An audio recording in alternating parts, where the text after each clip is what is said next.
শুভ সন্ধিয়া জনাইছোঁ। এয়া দেখিছেনে মই খাৰু খুলি আছোঁ। যিহেতু মোৰ কালি ৰাতিপুৱা চিজাৰিন আছে, সেইকাৰণে ৰাতিপুৱা খোলা সময় নহ'ব। সেইকাৰণে এতিয়া ডক্টৰ আৰু নাৰ্ছ আহি ক'লে যে আপোনাৰ ফুলি, চেইন, খাৰু, আঙুঠি য'ত যি আছে বা কিছুমানে তাবিজো লৈ থাকে যে সেইবিলাক খুলিবলৈ ক'লে। মই কৈছিলোঁ যে চাকাযোৰ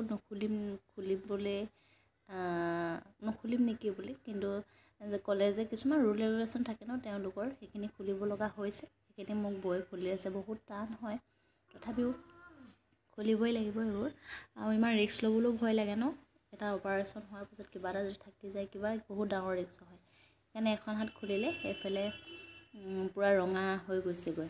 আৰু ইখনত মায়ে এটা বুদ্ধি দিলে যে পলিথিনে এনেকৈ কৰি ধৰি পকাই দিলে ধুনীয়াকৈ সোনকালে খোল খাই যায় বুলি কয়। সেয়া ধুনীয়াকৈ খোল খালেই অৱশ্যে ইমানেই টান আছিলে, বিষ হৈ গৈছিলে। এয়া চাওক, ধুনীয়াকৈ আপোনালোকৰ যদি এনেকৈ টান হয় কেতিয়াবা, এনেকৈ পলিথিন এটা আগটো এনেকৈ ভৰাই খাৰুপাতত ইফালৰ পৰা সিফালে টানি দিলে খাৰুপাত খোল খাই পৰে। এয়া খোল খাই গ'ল। মোৰ ইয়াতে লিপ নি এৰুৱালোঁ।